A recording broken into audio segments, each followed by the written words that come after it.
Welcome to doctor Mythili's music therapy channel. இன்றைய பதிவில் the ability to give judgments என்ற தலைப்பில் சில செய்திகளை நம்ம பார்த்துக்கலாம். Does our judgments are correct always அப்படின்னு நம்ம ஒரு கேள்வி எழுப்பினமான நிச்சயமாக இல்லை. நிறைய நேரத்தில் தவறான ஒரு புரிதல் தான் நமக்கு இருக்குது. அப்போ ஜட்ஜ்மெண்ட்டுன்றது என்ன? நல்லபடியாக தெளிவாக சிறப்பாக புரிஞ்சுக்கணும். அது புரிஞ்சுன்றதை அந்த செய்திகளை நம்ம நல்லபடியாக ரீட்டைன் பண்ணிக்கணும். That is it should be stored in the proper place. நம்ம சில பதிவுகளுக்கு முன்னாடி பார்த்தோம். Explicit memory, implicit memory, storing, central tendency, அப்புறம் neural node, neural network, neural loop, அப்படியெல்லாம் நம்ம சில செய்திகளை பார்த்தோம். நினைவில் கொள்ளத்தக்கக்கூடிய விஷயங்கள், அதாவது நினைவாற்றலை பற்றி பேசும்பொழுது சில முக்கியமான இந்த மாதிரி டேர்ம்ஸ் எல்லாம் யூஸ் பண்ணிக்கிட்டோம். அது மாதிரி ஒரு ஜட்ஜ்மெண்ட் நம்ம கொடுக்கணும்னு சொன்னால் அதுக்கு தொடர்புடைய செய்திகளை நம்ம இது போல் நியூரல் நாட்லேயோ ஒரு நியூரல் லூப்லேயோ ஸ்டோர் பண்ணி வச்சுப்போம். அவசியம் ஏற்படும் பொழுது அதுக்கு தொடர்புடைய செய்திகளை நம்ம யோசித்துக்கிட்டு இருக்கும் பொழுது அந்த லூப் எல்லாம் ஓப்பன் ஆகும். அந்த சென்ட்ரல் டெண்டன்சிலேருந்து முக்கியமான ஒரு செய்திகளெல்லாம் நம்ம எடுத்து தொகுத்து நம்மளோட ஜட்ஜ்மெண்ட்டை சொல்லுவோம். ஆனால் இப்போ நம்ம சொல்கிறோம் இல்லையா, சொல்கிறதுக்கு போகிற 30 செகண்ட்லேருந்து 60 செகண்ட் ஆகுது அப்படின்னா அதுக்கும் குறைவான நேரமே அது எடுத்துக்கொள்ளும் அந்த நினைவாற்றலை பற்றி நம்ம யோசிக்கும் பொழுது. ஏன்னா நிறைய செய்திகள் எக்ஸ்பிளிசிட் மெமரியில் திறமையாகவும் சிறப்பாகவும் நம்ம ஸ்டோர் பண்ணி வச்சுருக்கிறோம்.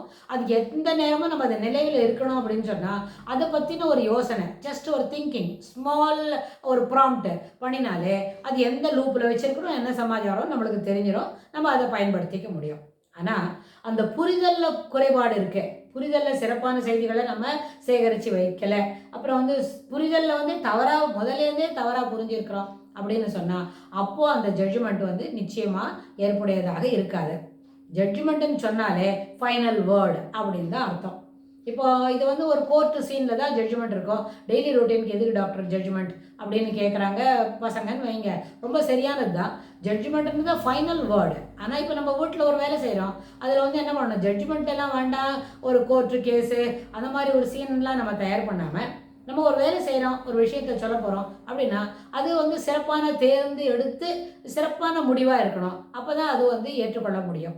அப்படின்னா அதுக்கும் நம்ம தொடர்ந்து சில செய்திகளை அதுபோல் முறையிலேயே பார்த்துக்கிட்டே இருந்தால் சேம் சீக்வன்ஸ், சேம் ஃப்ரீக்வன்ஸ் இருக்கிற மாதிரி. ஃப்ரீக்வன்ஸ்ன்னு சொன்னால் ஒன்று போல், சீக்வன்ஸ்னால் ஒரு ஆர்டரில் அப்படின்னு சொன்னால் இது ரெண்டுத்தையும் நம்ம என்ன பண்ணலாம், ஒரே நேர்கோட்டில் புரிஞ்சிக்க முடியுமானா, ஒரு பேரலல் லைனில் புரிஞ்சுக்க முடியுமானாலும் அது என்ன செய்யும், ரெண்டுமே சிறப்பு தான் செய்யும். அப்போது நம்ம தேர்ந்தெடுக்கிற முடிவு, ஜட்ஜ்மெண்ட்டுன்னு என்ன முடிவு, அந்த முடிவு சிறப்பானதாக அமையும்.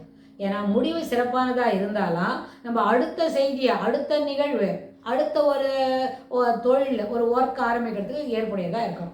இப்போ ஏற்கனவே 4-5 முடிவு எடுத்துருக்குறோம், எல்லாமே ஒரே சொதப்பல் தான். நம்ம பிள்ளைங்கள்ட்ட சொல்லணும்னு சொன்னால் எல்லாமே சொதப்பல் தான்.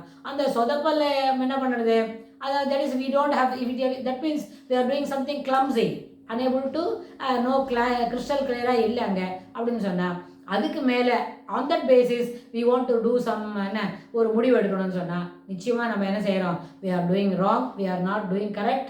Moreover, at the same time it may likely to land you in some more problem. இன்னும் கொஞ்சம் ஸ்லக்கிஷாக தான் அது போகிறதுக்கு வாய்ப்பு உண்டு. அப்படின்னு எல்லாருக்குமே ஒரு கணிப்பு இருக்கும். அதனால் முதல்ல இருந்து from the initial stages we want to land on correct squares only. அடுத்தடுத்த ஸ்டெப் நம்ம வந்துக்கிட்டே இருக்கோம்னா அடுத்தடுத்து கரெக்டாக சரியான ஸ்கொயரில் நின்னா மட்டும்தான் அடுத்த ஸ்டெப்புக்கு போகிறதுக்கு நம்மளுக்கு கரெக்ட் வரும். ஒரு ஸ்டேஜில் ஒரு 4-5 கேள்வி இருக்குது அப்படின்னா அந்த 4-5 கேள்விக்கும் 5 கேள்வி, 4-5னா 4 + 1 5 அப்படி வச்சுக்கிறோன்னா அந்த 5 கேள்விக்கும் நம்ம கொடுக்குற ஆன்சர் சரியானதாகவும் பர்ஃபெக்டாக இருந்தால் அடுத்த செகண்ட் செக்மெண்ட்டுக்கு நம்ம போக முடியும். செகண்ட் செக்மெண்ட்டு போகும்போது அங்கேயும் 4-5 கேள்வி தான். ஒரு செக்மெண்ட்லேயும் 5 கொஸ்டின்ஸ் இருக்கும். You are supposed to give 5 answers which should be correct apt to the questions அப்படின்னு சொன்னால் அதுக்கப்புறம் தான் அடுத்தடுத்த ஸ்டேஜுக்கு நம்ம போக முடியும்னா, எங்கேயான ஒரு இடத்துல தவறான ஒரு முடிவு, தவறான ஒரு பதில், தவறான ஒரு விடை, அது என்ன பண்ணோம், ஸ்லக்கிஷ்னஸ்க்கு கூட்டின்னு போனால் your further progress May likely to get blocked somewhere அப்படின்ற ஒரு நிலைமைக்கு வரும். ஸோ இந்த அடிப்படையில் நம்ம ஜட்ஜ்மெண்ட் கொடுக்கணும்னு சொன்னால் புரிதல் சிறப்பாக இருக்க வேண்டும். அதனோட பேசிக் ரிக்யர்மெண்ட் என்ன? புரிதல் சிறப்பாக இருக்க வேண்டும். அதற்கு தொடர்புடைய எந்த நிகழ்ச்சியை பற்றி நம்ம ஒரு முடிவு எடுக்க போகிறோமோ, எந்த ஒரு செய்கையை பற்றி ஒரு முடிவு எடுக்க போகிறோமோ, அந்த முடிவுக்கு தொடர்புடைய செய்திகள் சிறப்பானதாகவும் சரியான கோட்டில் வரக்கூடியதாகவும் இருந்தால் தான் நம்மளால் அதை என்ன பண்ணிக்க முடியும், அதை சரியான அளவுக்கு புரிஞ்சிக்க முடியும். ஸோ இந்த புரிதல்ன்ற அடிப்படையில் நம்மளுடைய முடிவு இருக்கும். புரிதல்ன்ற அடிப்படையில் நம்மளோட செயல்பாட்டு திறன் இருக்கும்.